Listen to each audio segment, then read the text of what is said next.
All right, this story concerns Grandma Downs, part of a family history from Western North Carolina. But it's a story my dad told me when I was 4 and 5 years old, and I thoroughly enjoyed the story. But the way it goes is that Grandma and Grandpa Downs were a very young couple, and they're in Buncombe County, North Carolina, and they decided that they would get married. And so the community got together in a little local church, and they had a big wedding and reception following, and then they received gifts. Well, one of the gifts that Grandpa and Grandma Downs got was a little pig. Well, today people would be offended if you gave them a pig for a wedding gift. But by receiving that little pig, that guaranteed them a winter supply of meat. So it was a rather elaborate gift, you know, in that day and age. So anyway, they went out, they got married in the springtime. They took that little pig out with them, and Grandpa built him a little pen to keep him in. And then he started clearing land to build a garden, and they were living under a tarp. And eventually he started working on the house, and they had to have that done before winter set in. So he was working himself to death trying to farm a little bit and get a garden going, and also get a one-room log cabin built for them to survive that first winter. And so finally the summer rolled around. He got the cabin finished up there at the beginning of fall, and they started getting their crops in, and it came time to butcher the pig. Well, Grandpa went out and killed the pig, and they started working up the meat. And in that day and age, they didn't have refrigeration. So the only way that they could cure the meat and keep the meat over the winter was to salt it. And so they started salting out the hog meat, but they ran out of salt. Didn't quite have enough. So it was getting late in the day, and Grandpa told Grandma, said, well, being late in the day, it's such a long journey there to Asheville. He said, what I'll do is I'll get up early in the morning and go on horseback. So the next morning she got up early and fixed him a good breakfast, and Grandpa headed out front door to go get the horse, and the old dog they had, well, he tagged right along. Wherever Grandpa went, that dog went. And then Grandpa, because they were back there in the mountains, might run up on a bear or a black panther, he took his gun with him. So here in a little bit, he got that horse saddled up, and Grandma saw him riding off and leaving the clearing, heading into the woods that headed down to where the old dirt road was. And so there was Grandpa leaving, the gun leaving, the dog leaving. All her means of protection were gone. She was there by herself. And for Grandpa, it was a half day's ride to the nearest store on horseback, and there's a half day's ride back. So he wasn't expected back till almost dark. So anyway, she got to doing in the kitchen area. They had one big room there for the kitchen and bedding area and all in one room. But she was working over the fire pit, rendering out the lard. And she was in the process of cooking that hog meat down, making lard out of it.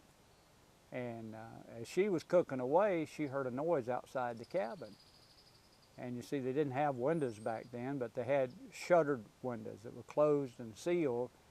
So she cracked open that shuttered window to look outside, and there was a bear. And that bear had been up on the mountain, and he smelled that hog meat, so he came down to partake of the hog meat.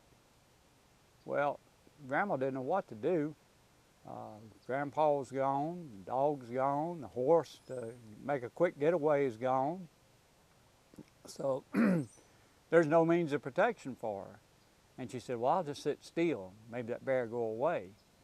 But that bear circled the cabin about 3 times. And then he got over in the corner of the cabin, and he started digging. Well, see, the cabin was a dirt floor. They didn't have a wood floor. So the bear began to dig a big hole out. And Grandma just knew that if that bear got in that cabin, she was a goner. because he would kill to get that hog meat. And she was trying to think of some way that she could protect herself, but with no dog and no gun and no grandpa, she said, how am I going to protect myself? And finally that bear got a big enough hole dug out where he got his nose under. And then he couldn't see, so he began to dig a little more. And she knew that if he got his head underneath there, it wouldn't be long he'd be in that cabin. But then an idea hit her. And when that bear got his hole big enough for his head to come in, he stuck that head underneath that wall and raised up his head, and Grandma was waiting for him because she had a hot ladle full of that hot lard. And she poured it right in the eyes of that bear. And that bear went scrambling back out from underneath that hole, and he whined and whimpered, and she looked through the shutter again at that bear, and the bear was out there rolling around in the yard, his eyes on fire, and he couldn't see, and he kept pointing at his eyes, but there was no sight. And so the bear, because he's injured, animals will go to water. So she watched, and that bear headed off to the creek. And so she said, well, there's nothing left to do now but get supper ready for Grandpa.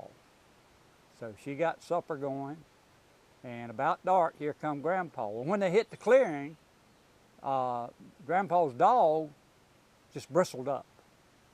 He smelled that bear. And when that dog bristled up and started acting crazy, Grandpa knew there was something wrong. He put that horse in a full gallop, raced across that clearing, jumped off that horse, didn't bother to tie it up or do anything with the horse. He just jumped off and grabbed a shotgun. And he come running in the front door. And of course Grandma was okay. And she told him what she had done. She poured that hot grease in that bear's face. And he said, well, it's getting late, and the worst thing you can do is come up on a wounded animal and it's dark. He said, I'll talk to one of our neighbors and see if we can get the dogs, and we'll go find that bear. So the next morning, she gave him a great big breakfast again. He went over and talked to his neighbors, and they got the dogs out. And so they went down to the creek, and he took his old dog, and she showed him the direction the bear went. So when they got down at the creek, the dogs had only scent. And they found that bear about 100 yards down the creek. And when they found the bear, he was sitting in a big pool of water, and he was dipping with his paw and trying to pour that cold water through his eyes, trying to restore his sight. And Grandpa shot that bear. And now he had not only pig meat for the winter, but bear meat as well. So Grandma had done a good job in being resourceful and thinking, what can I do to save myself? And that's the pioneering spirit. Don't depend on somebody else. Think what you can do to help yourself, and then go do it. And there'll be good results. Thank you.